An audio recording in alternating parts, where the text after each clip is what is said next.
A mí me causa una gran alegría estar en su universidad. Lo señalé al inicio de mi plática, que viven en un lugar extraordinario y que siempre esta universidad ha estado comprometida con las causas más importantes de México, y que eso motiva para mí una gran satisfacción estar con ustedes, convivir con los estudiantes y desearles que luchen mucho, que se espera bastante de ellos y que deseamos que logren los cambios que tanto reclama nuestro país para mejorar, que son los jóvenes los únicos que lo pueden hacer. Más aún cuando tenemos una razón muy importante. Me tocó el privilegio de inaugurar su auditorio en una antigua iglesia hace algunos años. Se impartió por primera vez ahí una conferencia que fue de mi autoría y de la que me sentí mucho, pero muy satisfecho de haber invitado a un discípulo mío talentoso, que en aquel entonces era presidente de la Comisión Nacional de Derechos Humanos, el doctor José Luis Ogranes. Hay pues varios motivos por los cuales regresar y comprometerme a también aceptar otras oportunidades. Ahora que el maestro Camacho Solís me dice están en un proyecto académico, qué mejor precisamente que estar aquí platicando, comentando, buscando siempre la formación de los buenos abogados que pueden cambiar a este país, que es muy importante.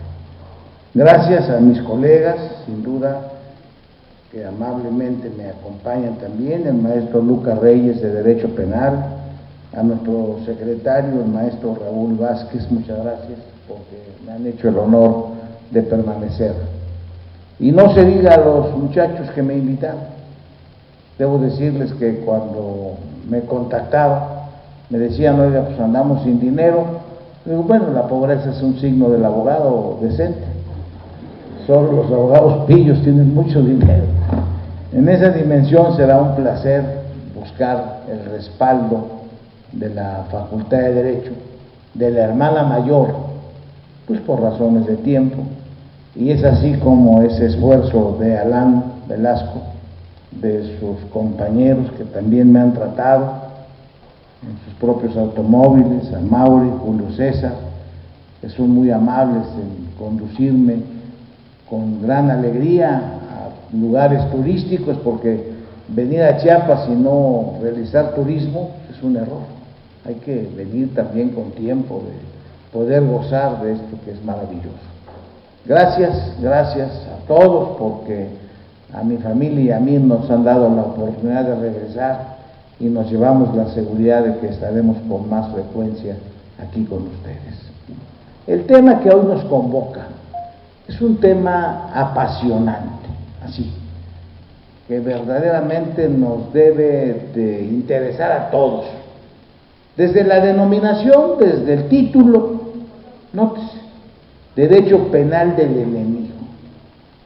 De los quiénes son los enemigos, los gringos que nos quieren poner una barda. ¿Quiénes son los enemigos? Los que venden droga.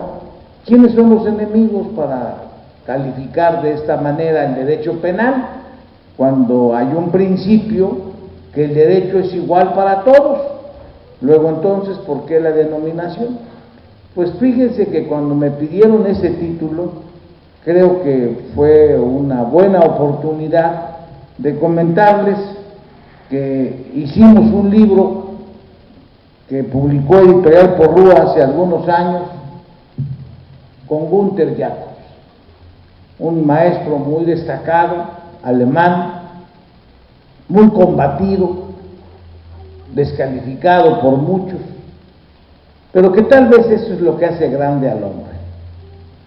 Cuando se empieza a hablar mal de alguien, tal vez es porque valga mucho, y sus enemigos no quieren que crezca. Y Günther Jacobs es un caso de un profesor alemán con ideas muy sólidas y que trasciende, pero se enfrentó a lo que cotidianamente sucede en el ámbito cultural, a intereses creados. Es patético. Yo recuerdo, por ejemplo, a una destacada antropóloga, Eulalia Guzmán, que avanzó mucho en los trabajos sobre los tloquenahuacas aztecas, particularmente en la historia de Cuauhtémoc, y eso molestó mucho a su maestro Alfonso Caso. Y lo que vino como consecuencia de esa molestia es que empezaron a descalificar a doña Eulalia Guzmán. Le empezaron a acusar de loca y de enferma y de estar más allá de lo que es el ámbito científico, para hasta señalarla como hechicera. En esta misma dimensión le sucedió en el ámbito académico penal a Günther Jacobs. Lo empezaron a ofender, lo empezaron a marginar, cuando él tiene una teoría que aquí es lo relevante. Casi todos los países del mundo han seguido el derecho penal del enemigo. Pero pregúntenle a los estudiosos del derecho penal y van a decirle sin ninguna duda que es un fascista, que es un hitleriano, que es un dictador, Günther Jacobs. Así lo señalan porque es fácil ofender. Fulano, no, es un tonto. Oye, pero ¿por qué es tonto si tiene 5 libros escritos? Porque es un tonto. ¿Y tú cuántos libros tienes escritos? Ninguno, pero es un tonto. Y así es de fácil como ofendemos, pero sin bases, sin sustento. Y eso le ha pasado a Günther Jacobs. No, es un fascista. Oye, pero ¿qué acaso ha escrito a favor de las líneas hitlerianas o de Mussolini? No, pero es un tonto. Así, de manera verdaderamente descalificadora, se han referido a este destacado maestro alemán, que vuelvo a repetir, casi todos los países del mundo han seguido su doctrina que se denomina derecho penal del enemigo, y que es un caso de excepción a la igualdad que priva entre todos los seres humanos y que todos nos deben de regir las mismas reglas, las mismas disposiciones jurídicas son las que rigen a todos, excepto, dice Günther Jacobs, con aquellos sujetos que han hecho de su vida delictiva una profesión. Esto es, el delincuente profesional, el delincuente que no es eventual, que no es circunstancial, sino que tiene una carrera delictiva. Ese es el enemigo de la sociedad. El secuestrador por sistema, el narcotraficante, el ladrón político que roba por sistema en cuanto cargo tiene, están dentro de este grupo de enemigos de la sociedad. Y a ellos, dice Günther Jacobs, hay que aplicarles reglas distintas. Para ofenderlo, vuelvo a repetir, dicen sus opositores, no debe ser. Al delincuente que asesina en serie, al narcotraficante, al mañoso que hace de la vida del fraude su actividad normal, se le debe tratar igual que a los demás. Pues no es cierto, porque en la práctica, en el caso concreto de México, no es así. Para empezar, en el año del 98, hace 18 años, se empezó con la corriente de la delincuencia organizada. Y seguramente ustedes conocen que hay una ley federal que se llama precisamente así, delincuencia organizada. Cuando en el 96 empezaron los legisladores por órdenes, porque bien sabemos que en México solo manda uno, los demás son obedientes. Tenemos una formalidad ahí, senadores que no cenan, son generalmente personas que solo comen lo que más pueden, que es el dinero, y sin duda alguna, bueno, inútiles porque, pues, no sé, hoy en la mañana los oía hablar en sus mentiras clásicas de los legisladores nuestros que iban a aprobar una ley contra la corrupción. Y un comentarista inteligentemente dijo, jamás la van a aprobar porque se ve en contra de ellos. Y es cierto. Lamentablemente en México tenemos políticos, tenemos una serie de rastras que nos afectan, que no nos llevan a nada exitoso, pero el que manda es uno solo, el presidente de la República. Los demás son obedientes. Y eso ustedes como abogados tienen que saber la realidad. La formalidad es una, la realidad hay que entenderla, aunque sea esto algo amargo, pero hay que entenderla. En México tenemos solo un poder, el único. Los demás son de facto, son de hecho, pero no de derecho, son de derecho, pero no de hecho. De hecho solo es el presidente de la República. Pues en el 96, 95, empezó toda esta alaraca de la delincuencia organizada. El Senado de la República de aquel entonces me invitó a una conferencia a Guadalajara para exponer mis puntos de vista. Claro, iban a ser 3 reuniones, una en Guadalajara, otra en Mérida y se iba a cerrar con la última en la Ciudad de México. Supuestamente me iban a invitar a las 3. Pues no, después de lo de Guadalajara ya no me volvieron a invitar. Y es que les molesta cómo hablo, les incomoda. No soy parte de esa orquesta. Bien lo dijo el compañero que me presentó, pues no estoy en el ámbito de la institucionalidad, no soy parte del grupo que halaga, no les agrada mi voz, no me invitan porque no les aplaudo, porque no les reconozco, les digo la verdad, o por lo menos mi verdad. El que manda es el presidente y ustedes, senadores y diputados, hacen lo que el presidente les ordena, hacen como que tienen independencia, los del PAN como que de veras son del PAN, los del PRI, bueno, ellos son obedientes al presidente, los del Verde son simpáticos por el color que traen, los de Morena, bueno, pues son prietitos, y así por el estilo. O sea, al final de cuentas no tengo ninguno de ellos, ninguno me gusta, me parece que eso es parte de un circo que me desagrada mucho, porque nos cuesta dinero, mucho dinero. Ahora en la Ciudad de México están con una payasada de que van a ser diputados constituyentes, y nos va a costar a los capitalinos 300 millones de pesos las campañas de un grupo de imbéciles que simplemente pues van a repartirse el pastel como sucede cotidianamente. Bueno, volviendo a mi experiencia, en Guadalajara me invitaron los senadores para referirme a esta ley denominada de la delincuencia organizada y que sigue los lineamientos de Günther Jacobs. Günther Jacobs dice hay que tratar distinto al malo que al normal.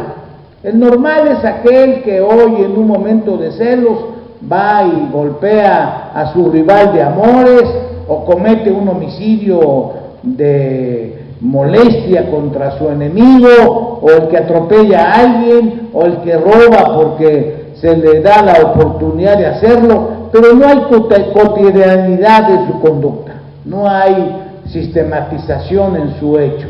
Ese es el delincuente, digamos, eventual. El delincuente consuetudinario, ese es el que hay que tenerle una ley especial. Y aquí en México, siguiendo a Günther Jacobs, que muchos lo han criticado sin darse cuenta que lo siguen, crearon la idea de la ley de la delincuencia organizada. Me invitan, y claro, ahí en un teatro muy bonito que está en la Universidad de Guadalajara, excelente, Paraninfo se llama, pues estaba una clase política muy respetable, el gobernador, muy simpático, un gobernador que nos ofreció el tequila, clásica bebida de ahí, me decía a mí, oiga, ayúdenme a hacer un penal. Le digo, pues sí, cómo no, De repente él pensó que yo era funcionario público, me estaba pidiendo, porque es lo que decía el señor director, todos piden, y él se equivocó, era el experto político, había sido solo presidente municipal de Ciudad Guzmán, y así fue como de pronto lo hicieron gobernador, y como pensó que yo era el orador oficial, pues pensó que era un político, y me estaba pidiendo que le construyera un penal, y yo me quedaba así viéndolo, y diciendo, bueno, ¿y este güey quién pensará que soy yo? ¿Quién o qué?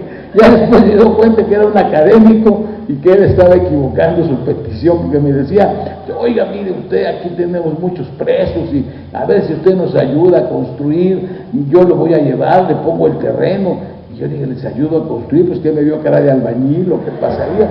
Pero en fin, fue muy aquello anecdótico. Pero volviendo al tema de la ley de la delincuencia organizada, les dije a los senadores, señores, ¿saben lo que están haciendo? Hasta la denominación me parece verdaderamente cómica. Delincuencia organizada. O sea, van a ir ante el notario público a decir, vamos a crear una sociedad anónima de Chapo Guzmán S.A.D.C.B., capital variable. ¿O qué hizo esa palabra delincuencia? Esa es la desorganizada. Esos no tienen presidente, no tienen secretario, no tienen una persona que los audite. En cambio, ustedes son bien organizados. Y eso les incomodó, porque obviamente cuando uno critica a un político, en ese momento está uno firmando sentencia de muerte. Les molesta cómo se refiere uno a ellos. Hay que decirle, oh señor gobernador, qué guapo es usted no tiene ningún defecto. Y si dicen lo contrario, pues ya se imaginarán que tienen que irse a vivir a otra parte. Pero volviendo a mi tema de la delincuencia organizada, quiero dejarles en claro que la denominación me pareció desafortunada, pero mucho más lo que en ella se precisó. Se aprobó, por mi opinión, que no valió nada, pero eran las ideas de Günther Jacobs. Había que tratar de manera distinta, y esto es lo que hay que señalar como parte medular de la teoría del derecho penal del enemigo, hay que tratar de manera distinta al que Günther Jacobs llama enemigo de la sociedad. Y en esta ley mexicana del 98 se habló precisamente de esas características. El narcotraficante es enemigo social, el secuestrador es enemigo social, el vendedor de armas ilícitas es enemigo social. Y de esta manera el tratante de blancas, después se incorporó la trata de personas, que dejó de ser la denominación trata de blancas, es enemigo de la sociedad. Y así se manejó. En esta manera, véase que las ideas de Günther Jacobs de tratar distinto a quienes hacen de la actividad delictiva su profesión es algo que ya se encuentra en el derecho penal mexicano. Pero no quedamos ahí. No fue solo esa ley del siglo pasado. Ya en este siglo, las ideas de Günther Jacobs, criticado, ofendido como lo ha sido en el ámbito académico del mundo, ahí encontramos en nuestras reformas constitucionales del 2006 las ideas de Günther Jacobs. Se habló de un cambio en materia penal, se habló de una panacea. ¿Cómo se resuelve el problema de la injusticia en México? ¿Cómo se resuelve el problema de la infamia en México? ¿Cómo se va a resolver? Juicios orales. Esa es la solución mágica. Esa es la varita que nos va a cambiar. Juicios orales. Y en forma emotiva, verdaderamente con un gasto impactante, se empezaron a tener y a quemar incienso a favor de los llamados juicios orales. Y ya estamos ahorita en el momento cumbre de los juicios orales. Vaya, qué momento tan importante, porque ya no hay injusticias. Todo se acabó por decreto. El presidente es el primero que lleva la antorcha de los juicios orales. Pero se le olvidó algo al presidente, que con juicios orales o sin ellos, los jueces siguen siendo ratas, los ministerios públicos siguen siendo bandidos. Se le olvidó que muchos abogados son tranzas. Es el problema no son las leyes. Claro, cuando digo jueces pillos, ministerios públicos ratas, me refiero a todos menos a los de Chiapas, aquí no hay eso. Así es que yo sí quiero salir con vida mañana, así es que tengan claro que yo aquí en Chiapas me parece que tienen los mejores jueces del mundo. No, yo no, aquí no me meto, no vaya a haber algún problema por ahí. Este profesorcito López sufrió un accidente en la carretera y se murió, pobrecito. No, yo aclaro que en Chiapas es distinto, aquí es el paraíso. Si quieren aplaudir, háganlo porque veo que están contentos. Bien, volviendo al tema, juicios orales. Maravilla. ¿De qué han servido? La palabra que les voy a decir se la subrayo en mayúsculas. Nada. N-A-D-A. Nada. Y yo he querido poder decir lo contrario. De inicio en Chihuahua fue en donde se dio por primera vez esta aventura. La procuradora discípula mía, la licenciada González, me invitó: maestro, le quiero pedir que me ayude, con mucho agrado. Fue mi alumna desde la licenciatura, en la maestría, con un gran cariño a Patricia González. Le dije: Patricia, esto es una comicidad, esto es cómico, esto no te va a llevar a nada bueno. Maestro, es que el gobernador habló con el presidente. Bueno, si es político y esto te va a permitir algún avance en tus legítimas aspiraciones políticas, adelante. Fracasó. Vino después el Estado de México. Hubieran visto aquello. Mandaron a muy destacados académicos a especializarse en Chile, en Costa Rica. Un discípulo mío, Mauricio Moreno, es quien ha escrito el mejor libro sobre juicios orales, que está en Editorial Porro.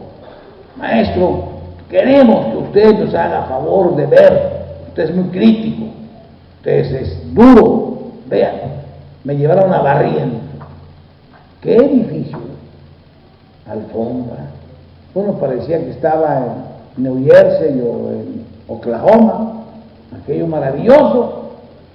Y dentro al salón, con mi esposa, por cierto, que es mi testigo histórica, entramos a una audiencia. Maravilloso. Salen 3 personajes con bata negra, así, muy serios, más les faltaba la peluca blanca como los ingleses. Tal vez no hubiera ido con su color de piel, pero de alguna manera se veían simpáticos. Nos ponen: pónganse de pie, siéntense. Y entonces le pregunto a mi esposa, le digo: ¿qué horas son? Cállense, aquí nadie puede hablar. Y empieza auténticamente el acto de comicidad más impactante que yo haya visto. Señor, a un pobre diablo ahí que decía: ¿protesta usted? No, yo no protesto por nada. No sea tonto, que si protesta decir la verdad. Sí, digo la verdad, pero no protesto. Yo estoy de acuerdo. O sea, no tenía ni idea, aquello era cómico, como no tienen ni idea, de veras aquello. Y luego decía: bueno, ¿y usted vio algo? No, yo no vi nada. ¿Y entonces qué está haciendo aquí? No sé, me dijo mi compadre Filemón que viniera. Aquello verdaderamente ridículo. Y el Ministerio Público, viendo el expediente, dice: es que me lo acaban de dar hace media hora y apenas estoy enseñándome aquí, vea, la página negra, y aquí estoy en la roja apenas. Aquello cómico. El defensor, bueno, pues aquí el señor dice que lo acusan de matar, pero él no mató a nadie. Sí, yo sí maté, dice el otro. Lo que pasa es que no quieren creérmelo. Aquello, bueno, era cómico. Y los 3 anates negros así atrás, muy serios, muy formales. Era la 5ª audiencia que se llevaba. No que era rápido el juicio oral, ya llevaban 5 meses. Aquello, y luego era un feminicidio. ¿Y en dónde? ¿Y usted a qué horas mató usted? Pues a la hora que estaba peleando con mi vieja porque me confesó que me engañó con mi compadre. Pues sí, tiene usted razón en matarla, para que se le quite. Pero, y entran los testigos. ¿Y usted vio algo? No, yo no vi nada, yo no vi más vi cuando venía golpeado porque los hermanos de ella lo golpearon. Ya aquello estaba totalmente... Bueno, ¿y a qué fue? Bueno, es que a una cuadra había la fiesta. Bueno, aquello era como... ¿A qué quiero llegar? A que el problema no son las leyes. A que por más disposiciones que se creen, si no hay un cambio de quienes administran y procuran justicia, no se va a avanzar. La infamia, la injusticia, el abuso va a ser lo cotidiano en nuestro medio. Aunque se hable mucho de crear leyes enérgicas, drásticas, en mi estado, Guerrero, se ha creado la pena de 99 años a los secuestradores. Claro, el niño cuando nazca al año debe secuestrar, porque es el único que va a durar 99 años. Ridículo. Una serie de medidas estúpidas que no llevan a la solución de lo que implica el mayor problema al que se enfrenta la sociedad mexicana. Sin duda nos duele pasar por un drama económico. Sin duda es angustiante cuando una de las principales fuentes de riqueza y de ingreso de nuestro medio sea el energético y el barril del petróleo baje a niveles menores de $20. Nos duele, pasamos hambres, pasamos falta de impulso económico, pero más nos duele la infamia, más nos duele la injusticia, más nos duele ver a tanto bandido que hace de la actividad delictiva una profesión y no pasa nada, y que el personaje mexicano que va y denuncia algo no es escuchado ni es castigado el delincuente, que hay un sinnúmero de arbitrariedades. Eso es lo que es bueno. El derecho penal del enemigo de Günther Jacobs, sustentado en la necesidad de ser enérgicos con el delincuente habitual, es una buena oportunidad, pero siempre y cuando encuentre el ámbito adecuado, y el ámbito adecuado es buenos jueces, buenos agentes en el ámbito de la procuración de justicia y abogados respetables con ética. Si esto no se da, todo lo que se haga, todas las reformas son inútiles, pero además contradictorias. ¿En dónde está esta afirmación que les hago? Contradictorias. Se habla de derechos humanos. ¡Oh, qué bonito! Derechos humanos. Desde la denominación es un pleonasmo. Derechos humanos. No, derecho de mi perro también, derecho de mi caballo. Luego un alumno mío hace poco me planteó el que le dirigiera una tesis, pero no crean que fue a un muchacho tonto, tenía antecedentes muy convenientes y respetables. Maestro, vengo a que me dirija la tesis de doctorado, porque ahora hay que hacerlo mediante un sistema muy escolástico, pero que bueno, son las reglas académicas y tiene que formarse un comité de dirección, de tal manera que ahora hay más maestros y un solo alumno. Pero en fin, esa es la mecánica. Digo, ¿cómo no? ¿Y de qué va a ser su tesis? Y textualmente me dijo, derecho de los animales. ¡Ay, qué cosa tan interesante! ¿Cómo va a llegar el gallo al juzgado? ¿Cómo va a llegar el caballo relinchando, diciendo exijo la paternidad del potrito? ¿Verdad? Porque, pues, ¿cómo me lo quiere quitar la yegua? Y eso me parece verdaderamente cómico, pero así me dijo mi colega. Dije, oye, no, los derechos son en relación con los animales de los seres humanos. Es cierto, el ser humano no quiere que se extinga alguna especie y por eso se protege, pero es en función del ser humano. Es una barbaridad lo que tú estás pensando, porque además, si me dices, no, es que muchos perritos son maltratados, tienes razón, pero te ven las pulgas, me las matan. Ah, es que son nocivas, ¿y tú por qué decidiste que eran nocivas? A lo mejor son las mejores.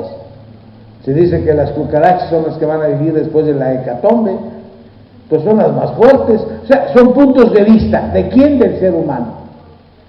Luego entonces los derechos son del ser humano en relación con la vida, la protección que se les dé a los animales.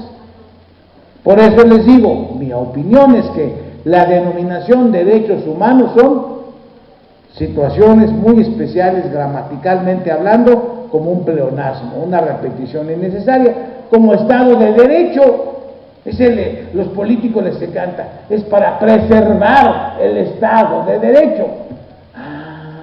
¿Y qué es Estado de Derecho? Pues el derecho al Estado, y el Estado, pues el Estado al derecho. Es que para que haya un Estado tiene que haber derecho, y el derecho solamente puede subsistir en una organización política llamada Estado.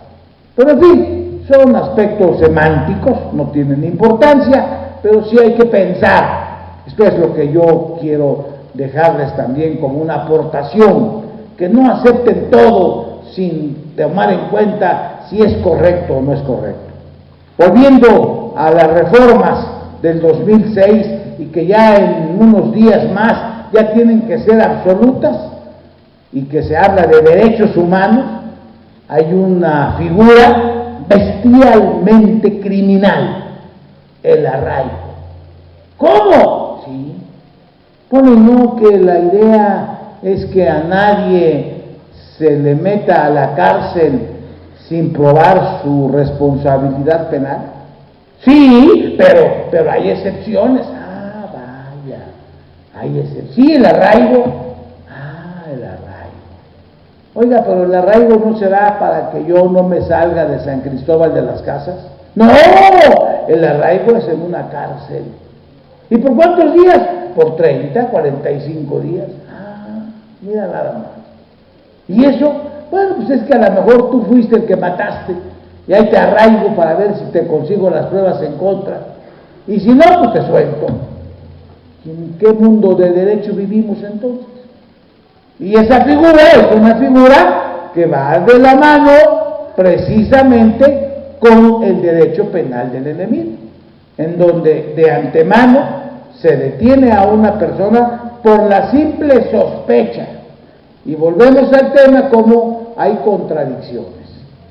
Yo en lo personal debo marcar de manera muy precisa mi simpatía por Günther Jacobs.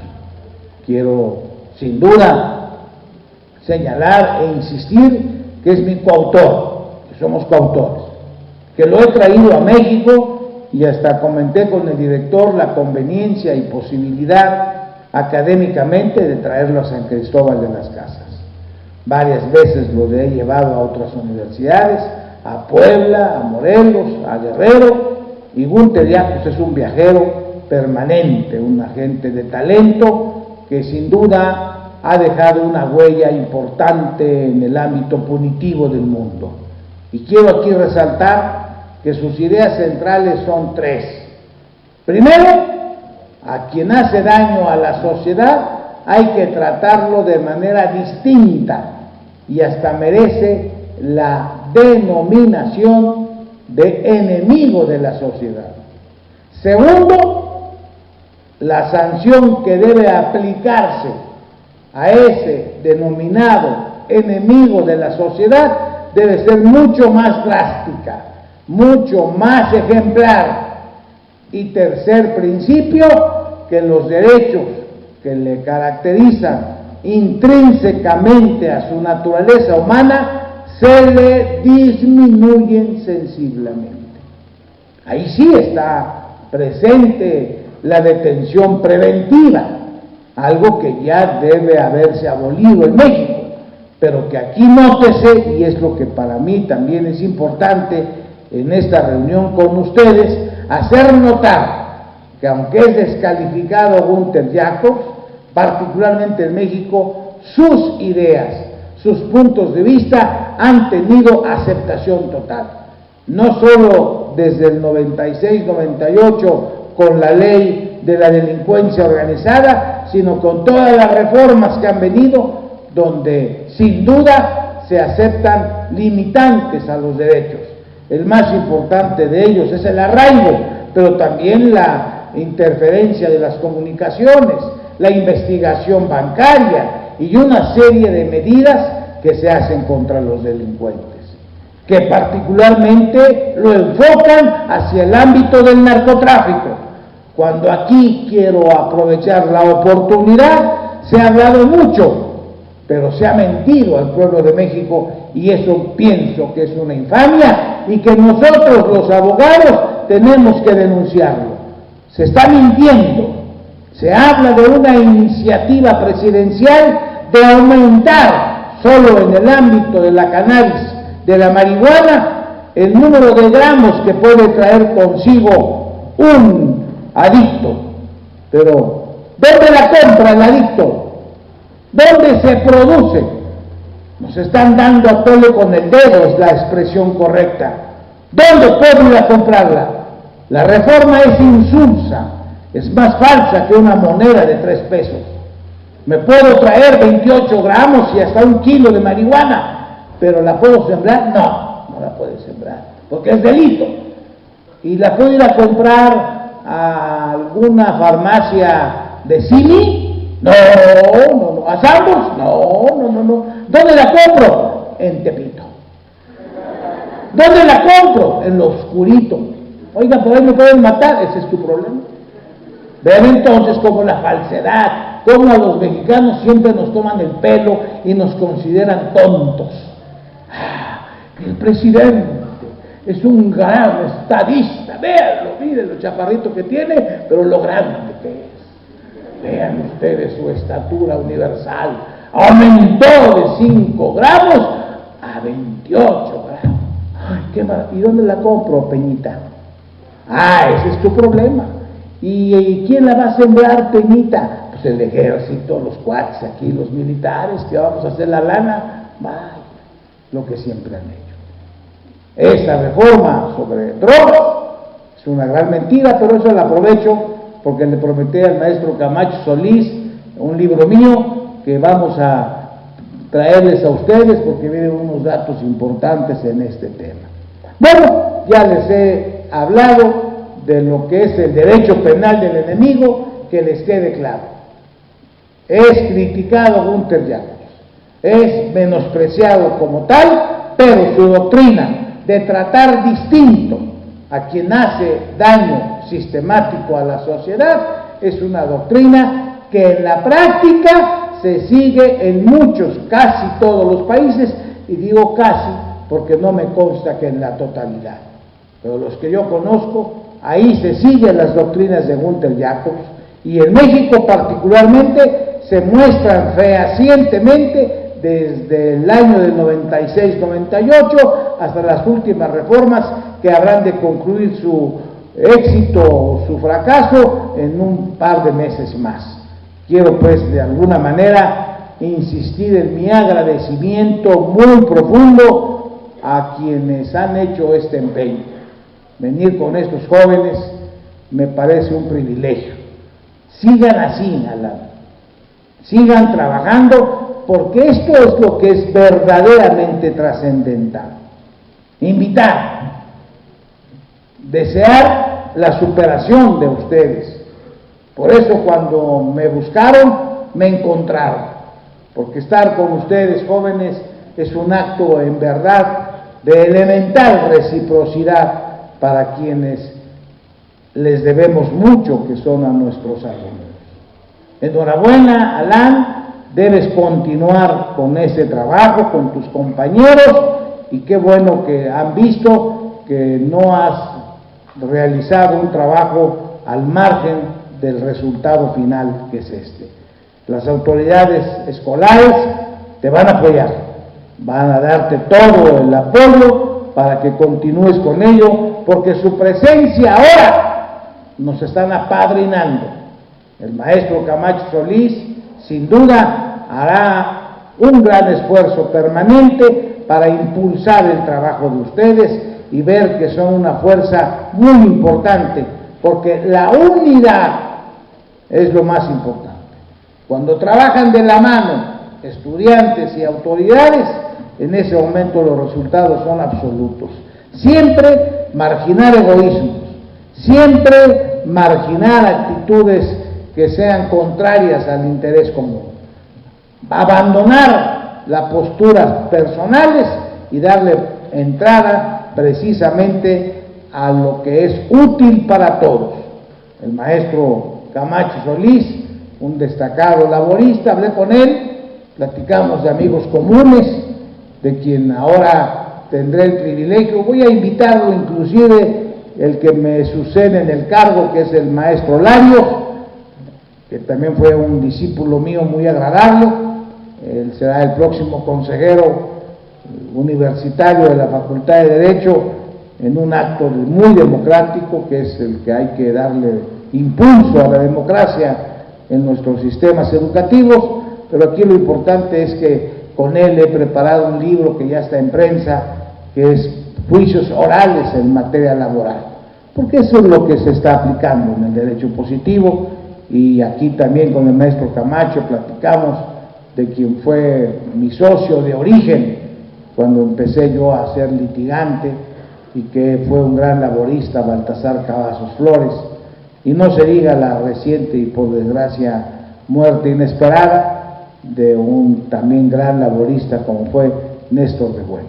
En este sentido quiero concluir deseándoles al grupo estudiantil que me invitó, a las autoridades que encabeza el maestro Camacho Solís, y a todos ustedes que me han dado la oportunidad de escucharme, el dejar en claro que me siento, pero en verdad, muy satisfecho de haber venido y de haberles dedicado con gran agrado esta plática, en la que obligadamente nos dejará una huella a todos, a mí la sensación de su afecto y a ustedes el compromiso que les ofrezco de regresar cuantas veces me den la oportunidad. Muchas gracias.